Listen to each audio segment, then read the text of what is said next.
Good afternoon, everyone. ମୁଁ Mamata Patel, assistant teacher, government high school Sargipali, Lephripara block. ଆଜି ସୁନ୍ଦରଗଡ଼ସ୍ଥିତ ଭର୍ଚୁଆଲ ଷ୍ଟୁଡିଓରୁ କନେକ୍ଟ ହୋଇଥିବା ଅଷ୍ଟମ ଶ୍ରେଣୀର ସମସ୍ତ ଛାତ୍ରଛାତ୍ରୀ ତଥା ଗାଇଡ୍ ଟିଚରଙ୍କୁ ଏହି ଅନଲାଇନ୍ କ୍ଲାସ୍ ମାଧ୍ୟମରେ ସ୍ୱାଗତ ଜଣାଉଛି। ଆଜି ଆମେ ଅଷ୍ଟମ ଶ୍ରେଣୀ ଭୂଗୋଳ ପ୍ରଥମ ଅଧ୍ୟାୟ ସମ୍ବଳ ବିଷୟରେ ଆଲୋଚନା କରିବା।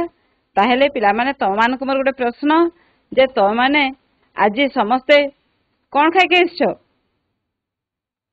କହିବ ସମସ୍ତେ ଖାଇକି ଆସିଛ ତ? ଆଚ୍ଛା, ଠିକ ଅଛି। ତାହେଲେ ଆମେ କାହିଁକି ଖାଇଥାଉ? ଆମକୁ ଭୋକ ହେଲେ ଆମେ ଖାଇଥାଉ। ସେହିପରି ଆମକୁ ଶୋଷ ହେଲେ ଶୋଷ ମେଣ୍ଟାଇବା ପାଇଁ କ'ଣ କରୁ? ପାଣି ପିଇଥାଉ, ନାଇଁ? ଆମେ ସେହିପରି ସ୍କୁଲ ଆସିବା ପୂର୍ବରୁ ପୋଷାକ ପିନ୍ଧିଥାଉ, ବିଭିନ୍ନ ସମୟରେ ବିଭିନ୍ନ ପୋଷାକ ପତ୍ର ପିନ୍ଧିଥାଉ। ସେହିପରି ଆମେ ସୁରକ୍ଷିତ ଭାବରେ ରହିବା ପାଇଁ କ'ଣ କରୁ? ଘର ତିଆରି କରିଥାଉ, ନାଇଁ? ତେଣୁ ଏଇଭଳି ଭାବେ ଆମର ମୌଳିକ ଆବଶ୍ୟକତା ପୂରଣ କରିବା ପାଇଁ ଆମେ ଖାଦ୍ୟ, ବସ୍ତ୍ର, ବାସଗୃହ ବ୍ୟବହାର କରିଥାଉ। ତେଣୁ ଏହା ତ ଆମ ଦୈନନ୍ଦିନ ମୌଳିକ ଆବଶ୍ୟକତା।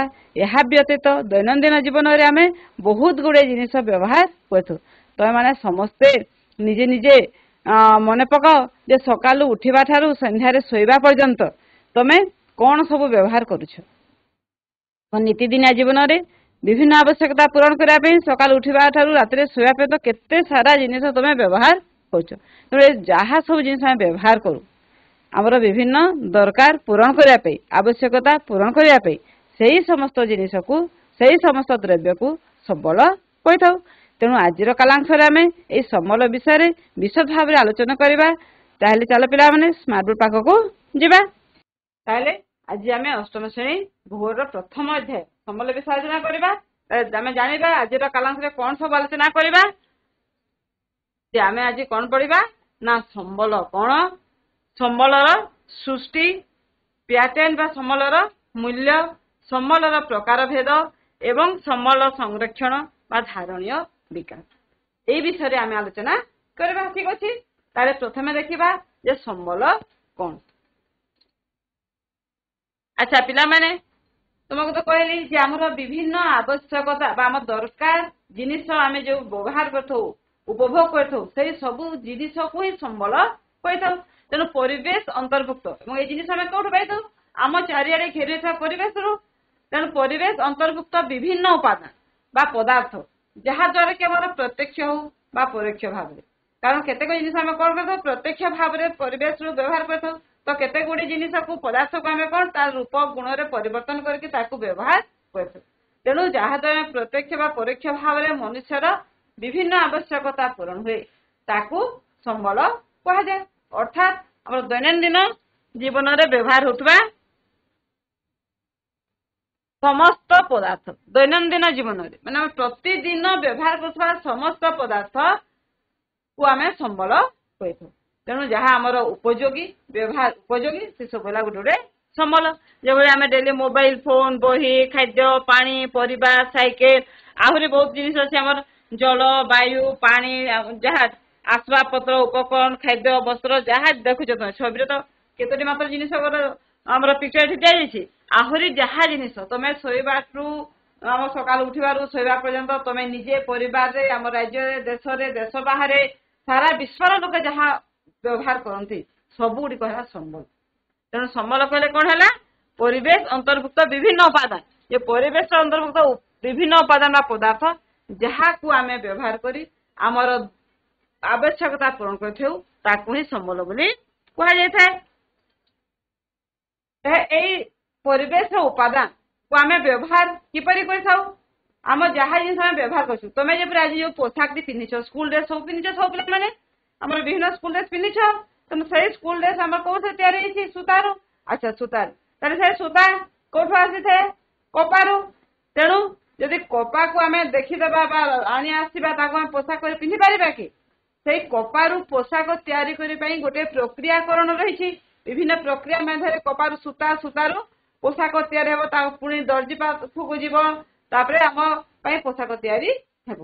ତେଣୁ କୁହାଯାଏ ଏଇଭଳି ଭାବରେ ସବୁ ପଦାର୍ଥ ବା ପରିବେଶରେ ମିଳୁଥିବା ବିଭିନ୍ନ ଉପାଦାନ ତାର ରୂପ ଏବଂ ଗୁଣରେ ପରିବର୍ତ୍ତନ କରିବା ପରେ ଆମେ ତାକୁ ବ୍ୟବହାର ଉପଯୋଗୀ କରିପାରିଥାଉ। ଯେପରି ଘର ତିଆରି ହୋଇଛି, ଘରେ ଆମର ବିଭିନ୍ନ ଉପକରଣ ବ୍ୟବହାର କରୁଛୁ, ଏସବୁ ଜିନିଷ ପ୍ରତ୍ୟକ୍ଷ ଭାବରେ ଆମେ ପରିବେଶରୁ ପାଇନଥାଉ।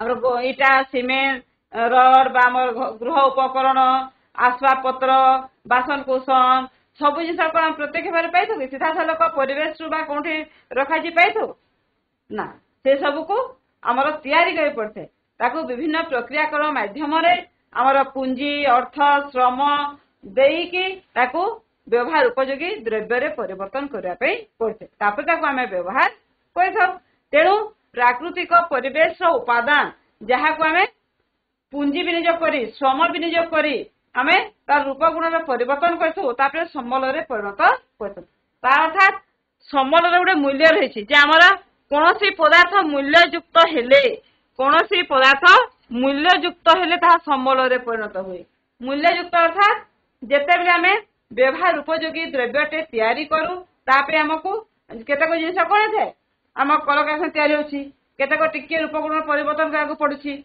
जेकोसी क्षेत्र में भी से किसी मूल्य प्रदान करने को पड़ता है किसी आम श्रम देवा पड़ता है आमर आर्थिक मूल्य देवाई पड़ता है जहाँ भी मूल्य देकी आम आमर व्यवहार उपयोगी कर तेणु मूल्ययुक्त हेले से परिवेश उपादान आमर व्यवहार उपयोगी होता है आम व्यवहार उपयोगी हेले ही आम संबल कहवा नचेत बर्तमान में आम समुद्र गर्भरे हजार हजार सहस्र टन सुना रूपा गच्छित रही कि आम संबल नुहे जिते बेले पर्यंत से आम व्यवहार आसी ना बहु खनिज संपद बर्तमान पर्यंत आम व्यवहार आसी ना पृथ्वी पृष्ठ थी बहुत खनिज संपद आज पर्यंत गच्छित रही जहाँ आम संबल कहीपर ना तेणु आम जहाँ व्यवहार कर परिमाण जापार से आमर प्रकृत में संबल तेणु पदार्थर व्यवहार बा उपयोगिता तेणु विभिन्न पदार्थर व्यवहार बा उपयोगिता माने व्यवहार उपयोगी हेले जाइए पदार्थ को आम संबल बोली कहवा तेणु व्यवहार उपयोगी पदार्थ तैयारी करने मूल्य प्रदान करने पड़ता है मूल्ययुक्त होता है पदार्थ तापर ताहा आमर संबल परिणत होता है उपयोगिता बा प्रयोजनीयता आमर उपयोगिता बाबर प्रयोजनीयता कहले उपयोगिता द्रव्यर व्यवहार उपयोगी गुण होगा कथा आमर व्यवहार आसवा कथा एवं प्रयोजनीयता आमर आवश्यकता को मेन्टेन आवश्यकता को पूरण करने पदार्थर रूपर गुण परिवर्तन होता है तेणु आम आवश्यकता को दूर करने प्रयोजन रही आवश्यक रही आवश्यक को पूरण करने आम द्रव्यर उपयोगिता आम सृष्टि कर पदार्थ तार उपयोगिता सृष्टि कर व्यवहार कर तेणु उपयोगिता और प्रयोजनता कौन द्रव्य पदार्थ को संबल परिणत कर तेणु ये भाव में आम संबल पदार्थ उपादान मूल्य युक्त हेले ताहा संबल परिणत है ये मूल्य आमर दुई प्रकार रही साधारणतः मूल्य किपर रही था दुई प्रकार संबल मूल्य रही गोटे आर्थिक मूल्ययुक्त पदार्थ विभिन्न पदार्थ दुई प्रकार मूल्य गोटे आर्थिक मूल्ययुक्त पदार्थ एवं आ गोटे आर्थिक मूल्य विहीन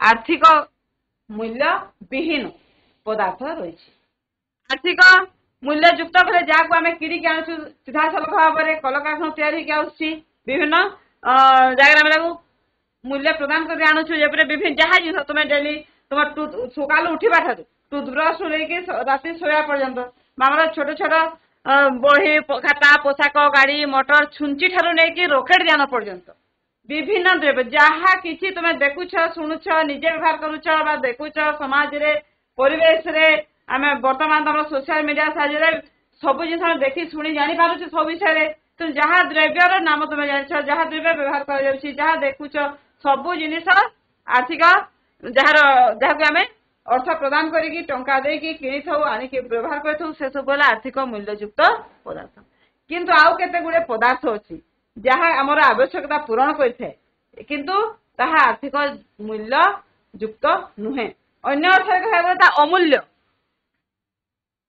अमूल्य बा बहुमूल्य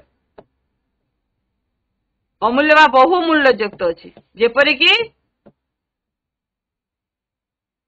एठी कौन देखुछ देख तुम कौन देखुछ मार स्नेह ताकू आम मूल्य देखी टंका देखी किणी पारिबा कि किंतु मार स्नेह नहेले पिलाटी बढ़ी भी पारिबनी बंची भी पारिबनी सुस्थ सबल समाज सुस्थ सबल शिशुरे से बढ़ी पारिब नहीं तेणु मार स्नेह है आमर आर्थिक मूल्य विहीन किंतु ताहा बहुमूल्य बा अमूल्य ସମ୍ବଳ ଅଟେ ଆମ ପାଇଁ।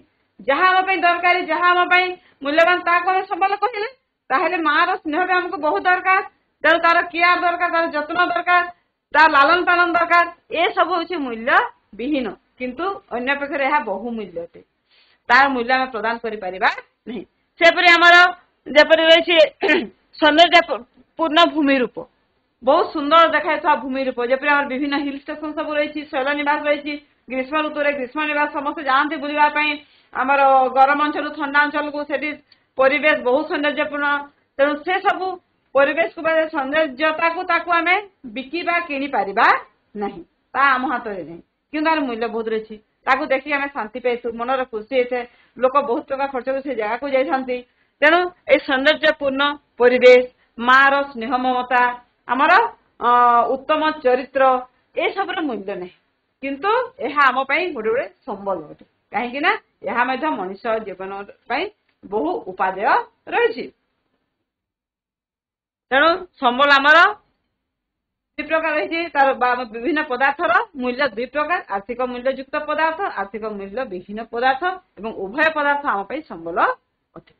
ତାହେଲେ ଯେତେବେଳେ ଏହା ଆର୍ଥିକ ଯୁକ୍ତ ହୋଇଯାଇଥାଏ ବା ଅର୍ଥ ଯୁକ୍ତ ହୋଇଯାଇଥାଏ ବା ମୂଲ୍ୟ ଯୁକ୍ତ ହୋଇଯାଇଥାଏ, ସେତେବେଳେ କଣ ହେଇଥାଏ, ତାହା ପେଟେଣ୍ଟରେ ପରିଣତ ହୋଇଥାଏ।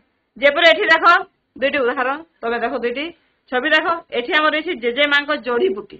ଜେଜେମାଙ୍କ ଜଡିବୁଟି ଅର୍ଥାତ୍ ଆଗେ କାଳରେ ଆମର କଣ କରୁଥିଲେ, ଯାହାକୁ କିଛି ରୋଗ ହେଲା ବା କିଛି ଅସୁବିଧା ହେଲା, ସାଧାରଣତଃ ଆମକୁ ପରିବେଶରୁ ସିଧାସଳଖ ସେମାନେ ଯାଇକି ଜଙ୍ଗଲରୁ ଆମର ଜଡିବୁଟି ସଂଗ୍ରହ କରି ତା ଔଷଧ ଆମେ ବ୍ୟବହାର କରୁଥିଲେ ଏବଂ ରୋଗ ମଧ୍ୟ ଭଲ ହଉଥିଲା।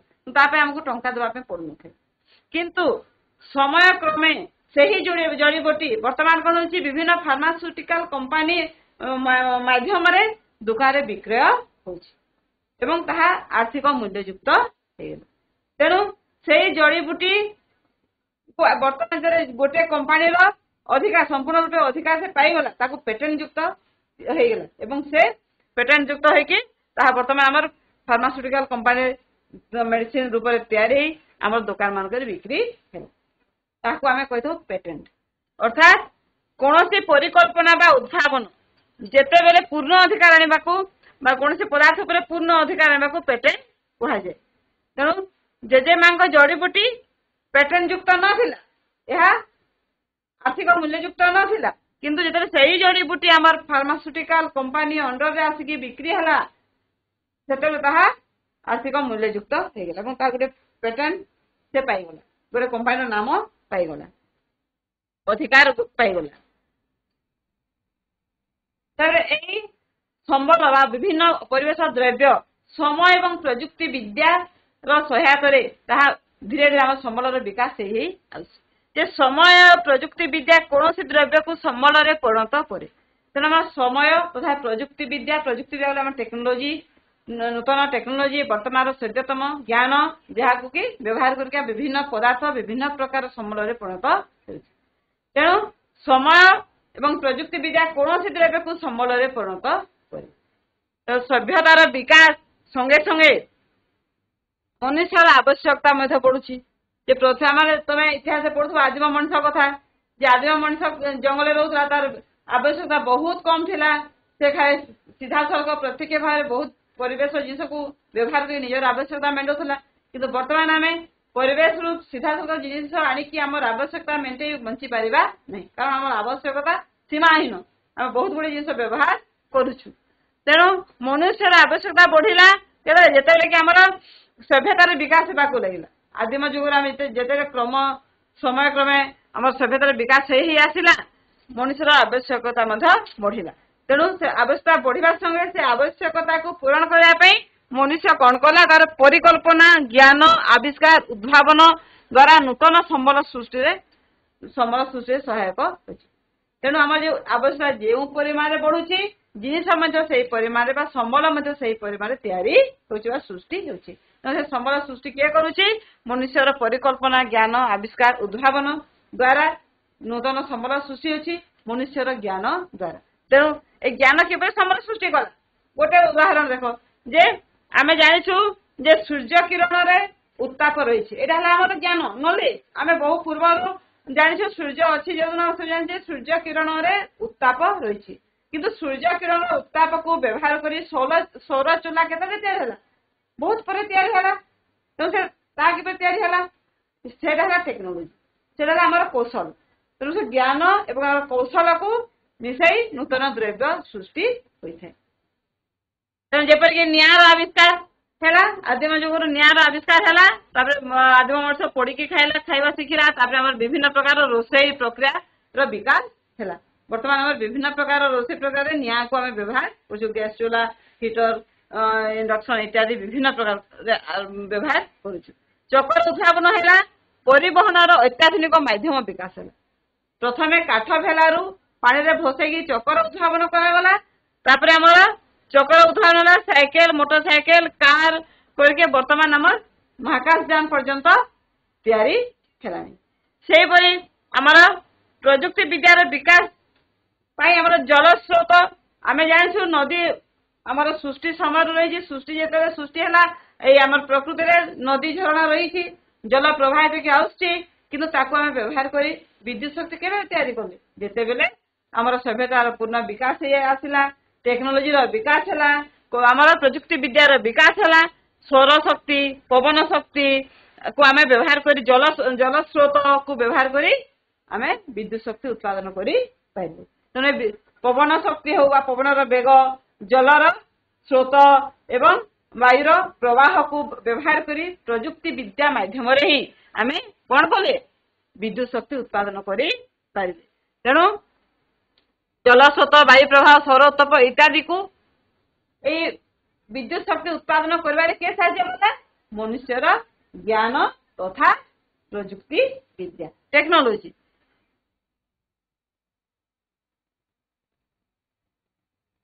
ताले पिला माने सम्बल कोन बुझिबा जे सम्बल हैला आमे दैनंदिन जीवन रे व्यवहार करथवा विभिन्न द्रव्य ताहा सृष्टि होय कि परिवेश उपादान को नेकी सृष्टि होय सृष्टि करे किए मनुष्य ही तार ज्ञान कौशल द्वारा सम्बल सृष्टि करिथे तो वर्तमान देखिबा सम्बल प्रकार भेद केते प्रकार सम्बल रहिछि जे हमरा सम्बल साधारणतः तीन प्रकार गोटे हमर कोन प्राकृतिक सम्बल मानवकृत सम्बल एवं मानव सम्बल प्राकृतिक सम्बल कोन जहा कि हमें प्राकृतिक परिवेश रु पाई थाउ जेपरि सूर्य किरण पानी मृत्तिका जंगल हमर खनिज पदार्थ तेल हमर पवन पवन ए सब हैला प्राकृतिक संपद मानवकृत कोन सेही प्राकृतिक परिवेश उपादान को नै कि मनुष्य इतरे विभिन्न सम्बल सृष्टि करि थाए ताको हमें मानवकृत सम्बल बोली कहितो जेपरि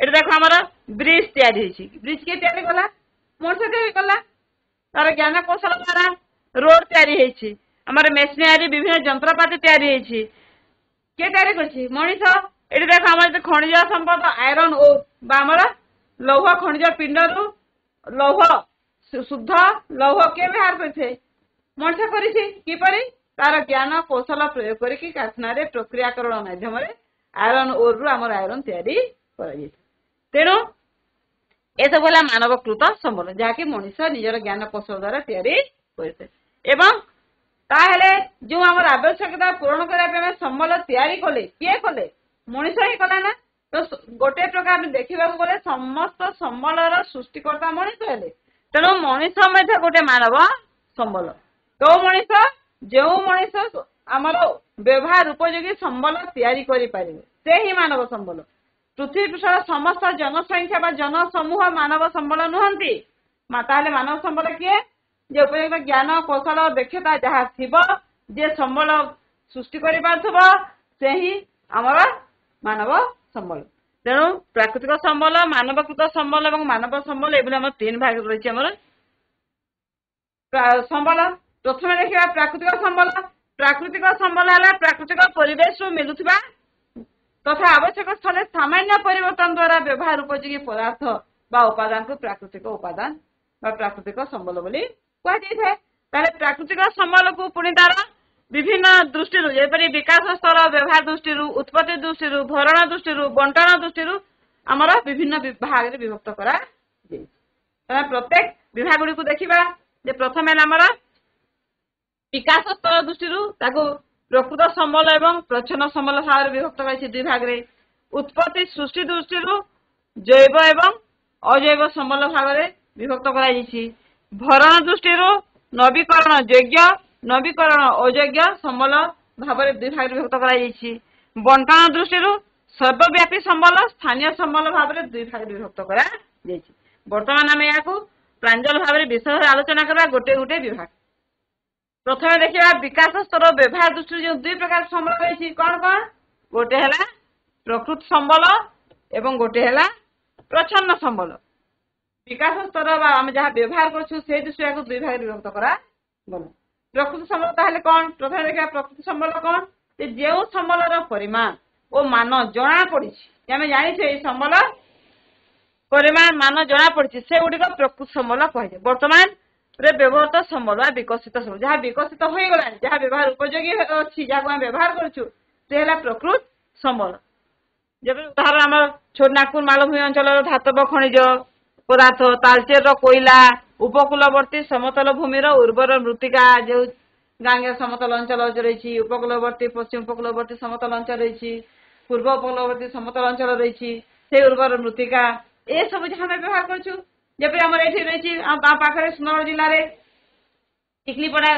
कोईला खनि प्रकल्प ओपन माइंस तामर प्रकृत संबल किंतु जहाँ आम व्यवहार कर जी कोईला खनि अच्छी जी खनिज संपद अच्छी सब तो आम व्यवहार करूँ सब जगार खनिज संपद बर्तमान उत्तोलन कर तेणु बर्तमान आम प्रजुक्ति विद्या कौशल प्रयोग कर पृथ्वी जी जगह खनिज संपद रही सबको आम व्यवहार करूँ आम जानी भी ना जे कौ जगह केते परिमाण रही आम प्रकृत संबल कहवा नहीं प्रकृत संबल कौन जो संबल को आम जापर तार मान जना पड़ी व्यवहार करुछु आम से है प्रकृत संबल प्रच्छन्न संबल प्रच्छन्न कौन ता ठीक विपरीत जहाँ रही जाइए जहाँ आम व्यवहार करना अच्छी किंतु आम व्यवहार करू ना ना से है प्रच्छन्न संबल जेपरी जो संबल गुड़िक सठिक परिमाण जना पड़ी ना व्यवहार होनी से गुड़िक प्रच्छन्न संबल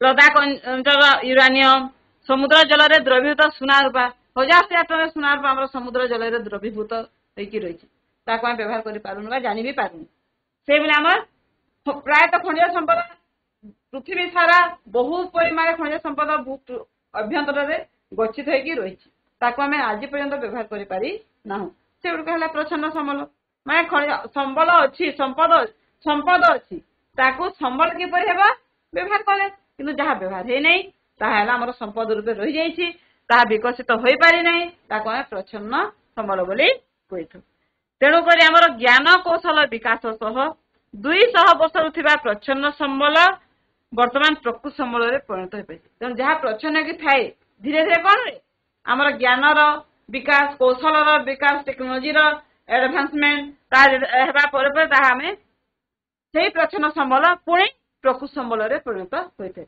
जेपरी पूर्व उदाहरण भी कही जे बेगशाली पवन जिते पृथ्वी सृष्टि होती पानी पवन सब रही तेणु पवन प्रवाह सही समय रही किंतु पवन बेग को व्यवहार करी विंड फैन साहाय्य आम विद्युत शक्ति उत्पादन बहुत पर जल नदी सृष्टि होगा दिन जल प्रवाह रही जल स्रोत को व्यवहार कर विद्युत शक्ति उत्पादन आम बहुत पर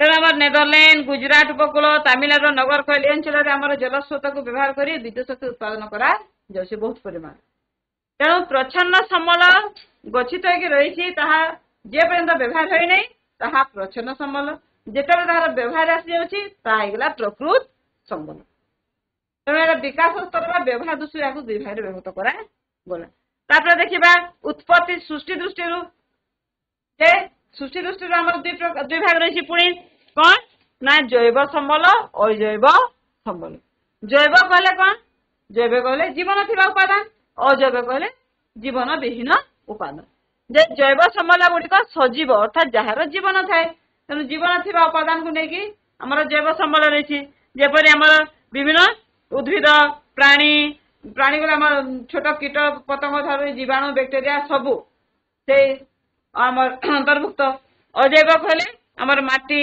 सूर्य किरण पानी जल वायु जहाँ रही सब है अजैव जार जीवन ना କିନ୍ତୁ ତାହା ଆମ ପାଇଁ ବ୍ୟବହାର ଉପଯୋଗୀ ବା ଆମ ପାଇଁ ମୂଲ୍ୟବାନ, ତାକୁ ଆମେ ବ୍ୟବହାର କରୁଛୁ ଦୈନନ୍ଦିନ ଜୀବନରେ ଆମର ଆବଶ୍ୟକତା ପୂରଣ କରିବା ପାଇଁ, ତେଣୁ ସେ ମଧ୍ୟ ଆମର ସମ୍ବଳ। ତେଣୁ ଜୀବନ ଥିବା ଉପାଦାନ ମଧ୍ୟ ଆମର ପାଇଁ ସମ୍ବଳ ଏବଂ ଜୀବନ ନଥିବା ଉପାଦାନ ମଧ୍ୟ ଆମ ପାଇଁ ସମ୍ବଳ। ତେଣୁ ଉତ୍ପତ୍ତି ଦୃଷ୍ଟିରୁ ଆକୁ ଦୁଇ ଭାଗ କରି ଦିଆଗଲା, ଜୈବ ସମ୍ବଳ ଏବଂ ଅଜୈବ ସମ୍ବଳ। ତାପରେ ଆମେ ଭରଣ ଦୃଷ୍ଟି ଦୁଇ ଭାଗ ପୁଣି କରାଗଲା। କଣ ତାହା ନା ନବୀକରଣ ଯୋଗ୍ୟ ସମ୍ବଳ ଏବଂ ନବୀକରଣ ଅଯୋଗ୍ୟ ସମ୍ବଳ। ନବୀକରଣ ଯୋଗ୍ୟ ସମ୍ବଳ ତାହେଲେ କଣ ଯେ ନବୀକରଣ ଯୋଗ୍ୟ ସମ୍ବଳ ହେଲା ଯେଉଁ ସମ୍ବଳ ବ୍ୟବହାର ସତ୍ତ୍ୱେ ପୁନର୍ବାର ଶୀଘ୍ର ପୂରଣ ସୃଷ୍ଟି ହୋଇ ପରେ ହୋଇପାରେ ସେଭଳି ସମ୍ବଳକୁ ନବୀକରଣ ଯୋଗ୍ୟ ସମ୍ବଳ କୁହାଯାଏ।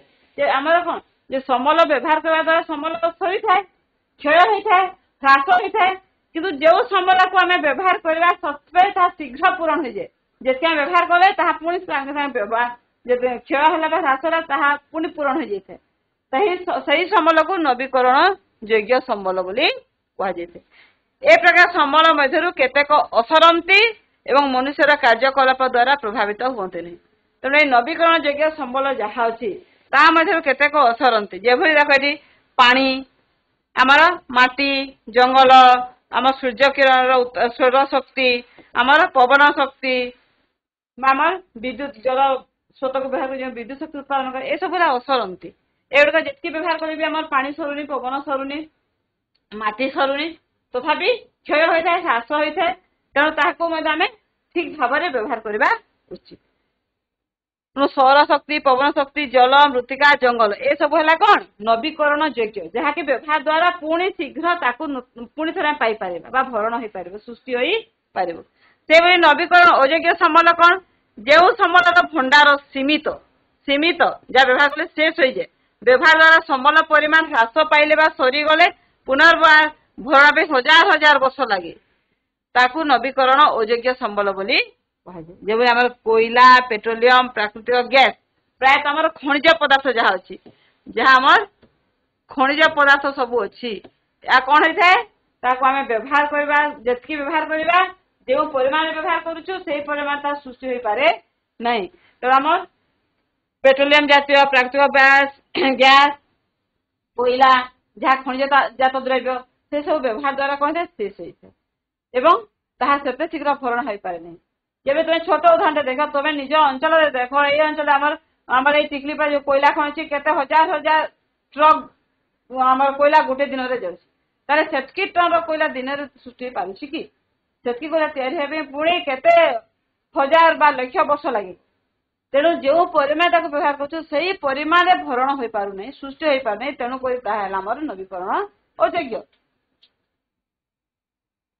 ତାପରେ ବଣ୍ଟନ ଦୃଷ୍ଟିରୁ ଆମର ଏଠି ପୁଣି ଦୁଇ ଭାଗ କରାଗଲା ସମ୍ବଳକୁ, ସର୍ବବ୍ୟାପୀ ସମ୍ବଳ ଏବଂ ସ୍ଥାନୀୟ ସମ୍ବଳ।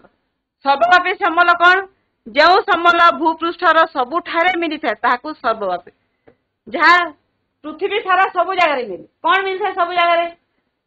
ବାୟୁ, ଜଳ, ସୌରଶକ୍ତି, ମୃତ୍ତିକା ଏସବୁ ସବୁ ଜାଗାରେ ଆମେ ପାଇଥାଉ, ତେଣୁ ତାହାର ସର୍ବବ୍ୟାପୀ ସମ୍ବଳ। କିନ୍ତୁ ସ୍ଥାନୀୟ ସମ୍ବଳ କଣ ଯେଉଁ ସମ୍ବଳ ପୃଥିବୀ ପୃଷ୍ଠର ଏକ ନିର୍ଦ୍ଦିଷ୍ଟ ସ୍ଥାନ ମାନଙ୍କରେ ମିଳିଥାଏ ତାକୁ ସ୍ଥାନୀୟ ସମ୍ବଳ କୁହାଯାଏ। ଯେପରି ଆମର ସୁନା ହେଲା, ରୂପା ହେଲା, ହୀରା ହେଲା, ଖଣିଜ ଦ୍ରବ୍ୟ ଏଗୁଡିକ ସବୁ ଜାଗାରେ ସମାନ ଭାବରେ ନାହିଁ, ତେଣୁ ତାକୁ ସ୍ଥାନୀୟ ସମ୍ବଳ। ସ୍ଥାନ ଅନୁସାରେ ତାହାର ପରିମାଣର ହ୍ରାସ ବୃଦ୍ଧି କମ ବେଶୀ ରହିଛି। ତାପରେ ଆମର ଏଇଟା ଗଲା ପ୍ରାକୃତିକ ସମ୍ବଳ। ତାପରେ ଆମେ ଦେଖିବା ଦ୍ୱିତୀୟ ବିଭାଗ ମାନବକୃତ, ମଣିଷ ତିଆରି ସମ୍ବଳ। ମଣିଷ କଣ ତିଆରି କରିଥାଏ? ତାର ଜ୍ଞାନ କୌଶଳ ଦ୍ୱାରା ସେ ଯେଉଁ ମଣିଷର ଜ୍ଞାନ କୌଶଳ ଦ୍ୱାରା ଯେଉଁ ସମ୍ବଳ ସୃଷ୍ଟି ହେଉଛି ତାକୁ ମାନବକୃତ ସମ୍ବଳ କୁହାଯାଏ। ଯେଭଳି ଅଟ୍ଟାଳିକା, ଘର, ସେତୁ, ରାସ୍ତାଘାଟ, ଯନ୍ତ୍ରପାତି, ଯାନବାହନ, ବଡ ବଡ ବିଲ୍ଡିଂ, ଆମର ଡ୍ୟାମ ହେଲା, ସେତୁ ଗଲେ ଆମର ଡ୍ୟାମ ଯେଠୁ ବିଦ୍ୟୁତ ଶକ୍ତି ବାହାର କରୁଛୁ, ବଡ ବଡ ଘର, ଅଟ୍ଟାଳିକା, ଯନ୍ତ୍ରପାତି, আর বিভিন্ন যন্ত্রপাতি, বিভিন্ন প্রকার যানবাহন ହେଲା, ରୋଡ ରାସ୍ତା ଏସବୁ ହେଲା ମାନବକୃତ ସମ୍ବଳ। ତେଣୁ ମଣିଷ ଯାହା ତିଆରି କରିଛି। 3 ନମ୍ବର ହେଲା ଆମର ଆଉ ଗୋଟେ ପ୍ରକାର କଣ ମାନବ ସମ୍ବଳ, ସବୁଠୁ ମୂଲ୍ୟବାନ ସମ୍ବଳ ଏବଂ ସବୁଠୁ ଗୁରୁତ୍ୱପୂର୍ଣ୍ଣ ସମ୍ବଳ। ମାନବ ସମ୍ବଳ ଗୁରୁତ୍ୱପୂର୍ଣ୍ଣ କାହିଁକି ନା ଯେ ମାନବ ମଣିଷ ହିଁ ତାର ଜ୍ଞାନ କୌଶଳ, ଜ୍ଞାନ, ଦକ୍ଷ ମଣିଷର ଜ୍ଞାନ ଦକ୍ଷତା କୌଶଳ ପ୍ରୟୋଗ କରି ଶିକ୍ଷିତ ଶ୍ରେଷ୍ଠବାନ ଉଦ୍ୟୋଗୀ ମଣିଷ ସବୁ ମଣିଷ ନୁହନ୍ତି। ଯିଏ ଜ୍ଞାନ ଥାଏ ଯାହାର ନଲେଜ ଥାଏ ଶିକ୍ଷିତ ସୁସ୍ଥ ସବଳ କାର୍ଯ୍ୟ କରିବାର କ୍ଷମତା ସହିତ ଥିବ ଉଦ୍ୟୋଗୀ ତାର ମନ ଥିବ ସେଇଭଳି ମଣିଷ ସମାଜର ଆବଶ୍ୟକତା ପୂର୍ଣ୍ଣ କରିବା ପାଇଁ ପ୍ରାକୃତିକ ପଦାର୍ଥକୁ ସମ୍ବଳରେ ପରିଣତ କରେ ଏବଂ ସେହି ମାନବ ସମୂହକୁ ସେହି ମନୁଷ୍ୟ ମାନଙ୍କୁ ହିଁ ମାନବ ସମ୍ବଳ ବୋଲି କହିଥାଏ। ତେଣୁ ଜ୍ଞାନ କୌଶଳ ଦକ୍ଷତା ପ୍ରୟୋଗ କରି ଶିକ୍ଷିତ ଶ୍ରେଷ୍ଠବାନ ଉଦ୍ୟୋଗୀ ମଣିଷ ହିଁ ସମ୍ବଳ ସୃଷ୍ଟି କରିପାରିଥାଏ। ତେଣୁ ସେହି ମଣିଷ ମାନଙ୍କୁ ହିଁ ଆମର ସେଇ ଶିକ୍ଷିତ ଆମର ଜ୍ଞାନ ତଥା କୌଶଳ ତଥା ଦକ୍ଷତା ଥିବା ମଣିଷ ମାନଙ୍କୁ ହିଁ ଆମେ ମାନବ ସମ୍ବଳ ବୋଲି କହିଥାଉ। ତେଣୁ ଏ ମାନବ ସମ୍ବଳ ଦକ୍ଷତା ବିକାଶ କରିବା ପାଇଁ ଆମର କଣ କହିଥାଏ ଦକ୍ଷତା ବୃଦ୍ଧି କରି ନୂତନ ସମ୍ବଳ ସୃଷ୍ଟି ପାଇଁ ସମର୍ଥ କରାଇବା ହେଲା ମାନବ ସମ୍ବଳ ବିକାଶ କହିଥାଉ ତାକୁ। ତେଣୁ ମନୁଷ୍ୟର ସେଇ ଦକ୍ଷତାକୁ ବୃଦ୍ଧି କରିବା ପାଇଁ ଯୋଉ କାର୍ଯ୍ୟ କରାଯାଏ ତାକୁ ମାନବ ସମ୍ବଳ ବିକାଶ ବୋଲି କୁହାଯାଇଥାଏ। ଏବଂ ଆମର ଭାରତ ସରକାରଙ୍କ ଦ୍ୱାରା ମଧ୍ୟ 1985 ମସିହାରେ ଆମର ଲୋକଙ୍କ କାର୍ଯ୍ୟକୁଶଳତା ଦକ୍ଷତା ବୃଦ୍ଧି ସକାଶେ ଆମର କଣ କହିଛି ନା ମାନବ ସମ୍ବଳ ବିକାଶ ନାମରେ ଏକ ମନ୍ତ୍ରଣାଳୟ କାର୍ଯ୍ୟକାରୀ ହୋଇଛି। ଏହାର କାର୍ଯ୍ୟ ହେଲା କଣ ଯେ ଆମର କୌଣସି ଜାଗାରେ ନିଯୁକ୍ତି ପୂର୍ବରୁ ବା ପରେ ତାଙ୍କର କାର୍ଯ୍ୟକୁଶଳତା ବୃଦ୍ଧି କରାଯାଇଥାଏ ବିଭିନ୍ନ କାର୍ଯ୍ୟକ୍ରମ ତାଲିମ ମାଧ୍ୟମରେ। ତାପରେ ହେଲା ସମ୍ବଳକୁ ତାହେଲେ ଆମେ ଜାଣିଲେ ସମ୍ବଳ ଆମ ପାଇଁ ବହୁତ ମୂଲ୍ୟବାନ ତାକୁ ଆମେ ସଂରକ୍ଷଣ କରିବା ନିହାତି ଆବଶ୍ୟକ। ତେଣୁ ସମ୍ବଳ ସଂରକ୍ଷଣ ବା ଧାରଣୀୟ ବିକାଶ କଲେ କଣ ଯେ ସମ୍ବଳର ସଯତ୍ନ ବିନିଯୋଗ ଯତ୍ନ ସହିତ ତାକୁ ବ୍ୟବହାର କରିବା ତଥା ନବୀକରଣ ପାଇଁ ଯଥେଷ୍ଟ ସମୟ ଦେବାକୁ ସମ୍ବଳ ସଂରକ୍ଷଣ କୁହାଯାଏ। ଅର୍ଥାତ୍ ସମ୍ବଳକୁ ଅଯଥା ନଷ୍ଟ ନ କରିବା ଆଉ ସଦୁପଯୋଗ କରିବା। ସଦୁପଯୋଗ ମାନେ ଯେତିକି ଦରକାର ସେତିକି ବ୍ୟବହାର କରିବା। ତାହେଲେ କଣ ହବ ସମ୍ବଳ ସଂରକ୍ଷିତ ହେଇକି ରହିପାରିବ ଯାହାକି ଆମର ଭବିଷ୍ୟତ ପିଢି ପାଇଁ ତାହାର ଆବଶ୍ୟକତା ପୂରଣ କରିବା ପାଇଁ ସହାୟତା ପ୍ରଦାନ କରିବ। ତେଣୁ ସମ୍ବଳ ଯେତେବେଳେ ଉପଯୁକ୍ତ ବ୍ୟବହାର ଦ୍ୱାରା ବର୍ତ୍ତମାନର ଆବଶ୍ୟକତା ପୂରଣ କରିବା ସହ ପିଢି ପରେ ପିଢି ଭବିଷ୍ୟତ ବଂଶଧରଙ୍କ ପାଇଁ ମଧ୍ୟ ସମ୍ବଳର ଅଭାବ ନ ରହିବା ପ୍ରତି ଯତ୍ନବାନ ହେବାକୁ ଧାରଣୀୟ ବିକାଶ କୁହାଯାଏ। ତେଣୁକରି ବର୍ତ୍ତମାନ ଯଦି ଆମେ ସମ୍ବଳର ଯତ୍ନ ନେବା ସଦୁପଯୋଗ କରିବା ଠିକ ଭାବରେ ବିନିଯୋଗ କରିବା ବ୍ୟବହାର କରିବା ଅଯଥା ବିନିଯୋଗ କରିବା ନାହିଁ ତାହେଲେ ଅଯଥା ବ୍ୟବହାରକୁ ହ୍ରାସ କରିବା ତାହେଲେ ଏହା ଧାରଣୀୟ ବିକାଶ ସମ୍ଭବପର ହୋଇପାରିବ ଯାହାକି ପରବର୍ତ୍ତୀ ପିଢି ପାଇଁ ଆମର ସମ୍ବଳ ତାକୁ ସମ୍ବଳ ପ୍ରଦାନରେ ସହାୟତା ପ୍ରଦାନ କରିବ। ତାହେଲେ ସମ୍ବଳ ସଂରକ୍ଷଣ ଉପାୟ କଣ ଆମର ରହିଛି ତିନିଟି ଉପାୟ। ସମ୍ବଳର ବ୍ୟବହାର ହ୍ରାସ ଆମର ସମ୍ବଳ ଯେତିକି ଦରକାର ସେତିକି ବ୍ୟବହାର କରିବା। ଆମେ ଅଯଥା କୌଣସି ସମ୍ବଳକୁ ବ୍ୟବହାର କରିବା ନାହିଁ। ଅଯଥା ଜଳ ବିଦ୍ୟୁତ ଖଣିଜ ସମ୍ପଦ ବ୍ୟବହାର କରିବା ନାହିଁ ଆବଶ୍ୟକ ଅନୁସାରେ ହିଁ ବ୍ୟବହାର କରିବା ତାକୁ ହେଲା ସମ୍ବଳର ବ୍ୟବହାର ହ୍ରାସ। ପୁନଃ ବ୍ୟବହାର ସମ୍ବଳକୁ ଆମେ କିପରି ପୁନର୍ବାର ବ୍ୟବହାର କରି ଆମର କରିପାରିବା ସେଥିପ୍ରତି ଧ୍ୟାନ ଦେବା।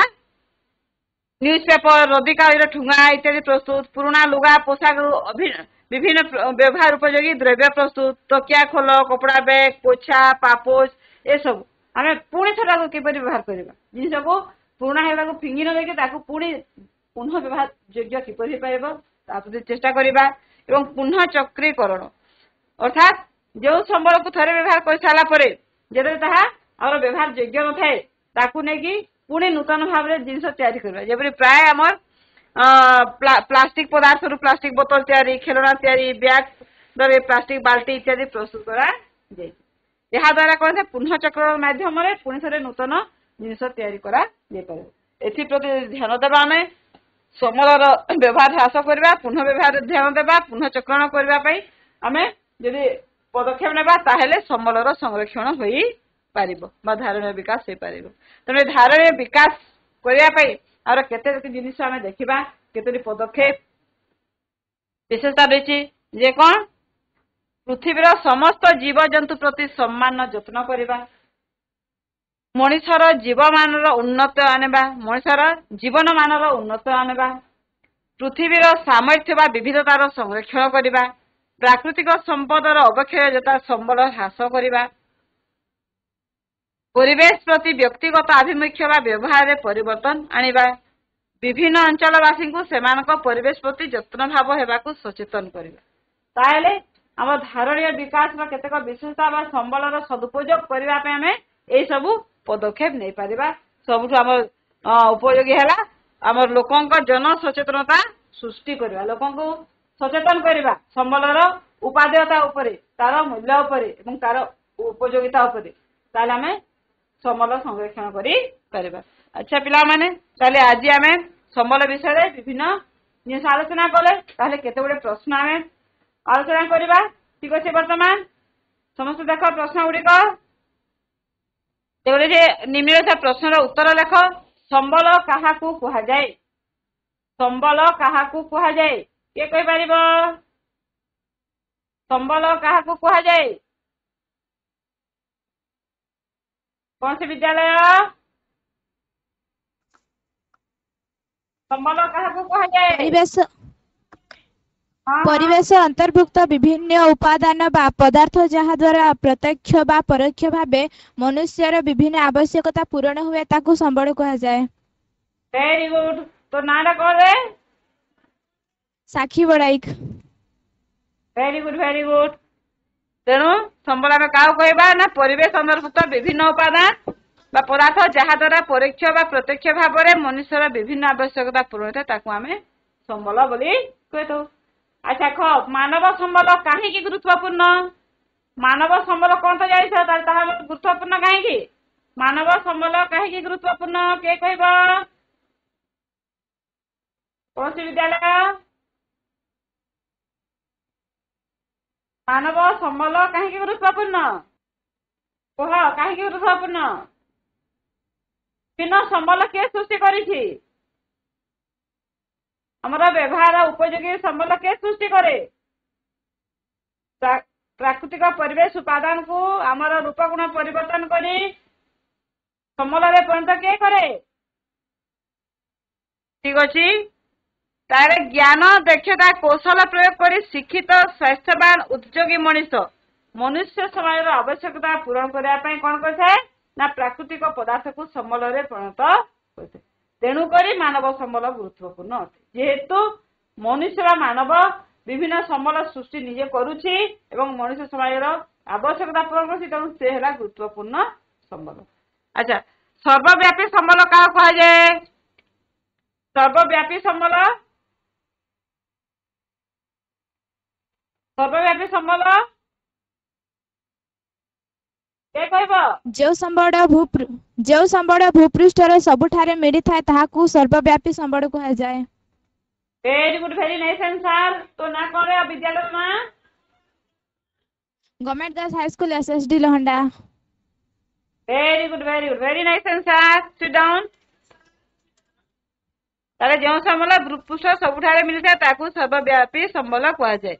अच्छा नेक्स्ट क्वेश्चन प्रच्छन्न संबल कहले कौन बुझ? प्रच्छन्न संबल कौन?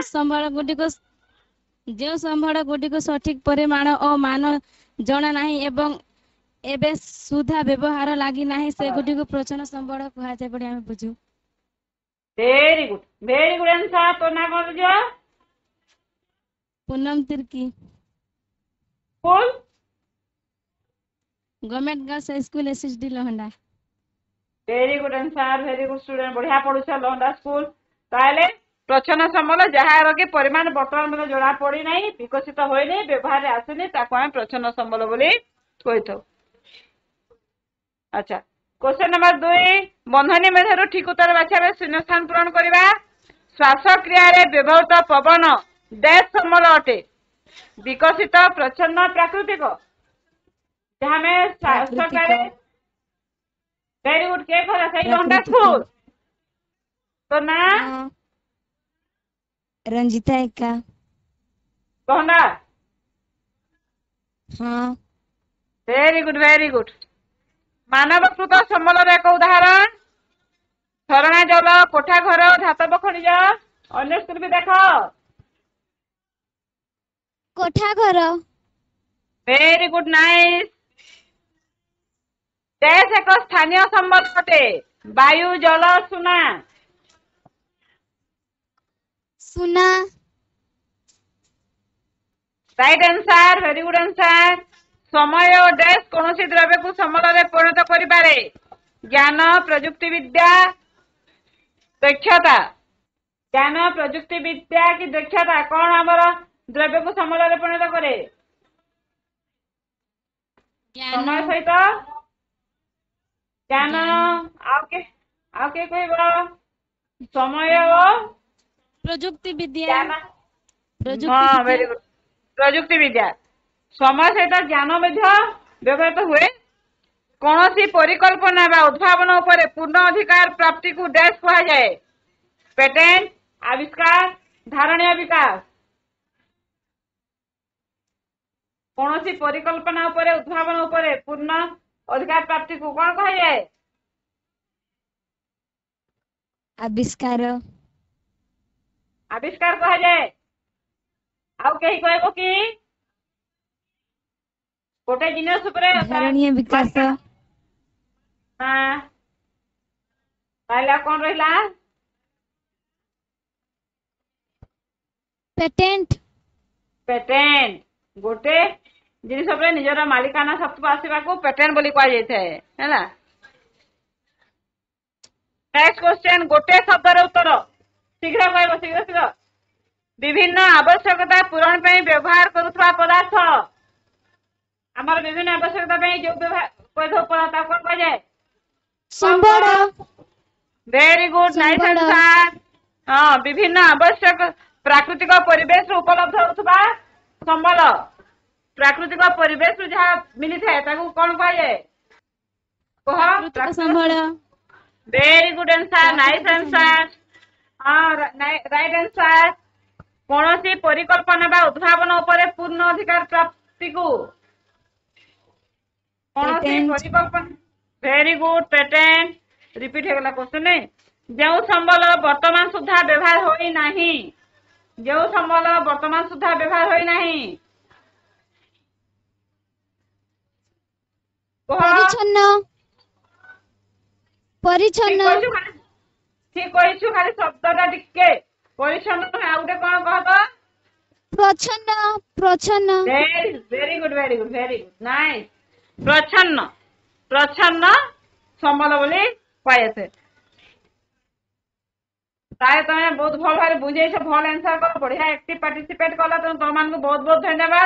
ତା ସହିତ ତମମାନଙ୍କୁ ଗୋଟେ ଗୃହ କାର୍ଯ୍ୟ ଦିଆଯାଉଛି ଯେ ତୁମେ ମାନେ ବ୍ୟବହାର କରୁଥିବା ଦ୍ରବ୍ୟ ମଧ୍ୟରୁ 5ଟି ଲେଖାଏଁ ପ୍ରାକୃତିକ ସମ୍ବଳ, ମାନବକୃତ ସମ୍ବଳ, ସ୍ଥାନୀୟ ସମ୍ବଳ ଏବଂ ସର୍ବବ୍ୟାପୀ ସମ୍ବଳର ତାଲିକା କରିବ ଏବଂ ତମ ନିଜ ନିଜ ବିଦ୍ୟାଳୟରେ ତମ ଶିକ୍ଷକ ଶିକ୍ଷୟିତ୍ରୀଙ୍କୁ ଦେବ ଏବଂ ତାକୁ ଦେଖାଇବ। ହେଲା। ତାହେଲେ ଆଶା କରୁଛି ତମେ ଭଲ ଭାବରେ ବୁଝିଗଲ। ଧନ୍ୟବାଦ। Bye, have a nice day.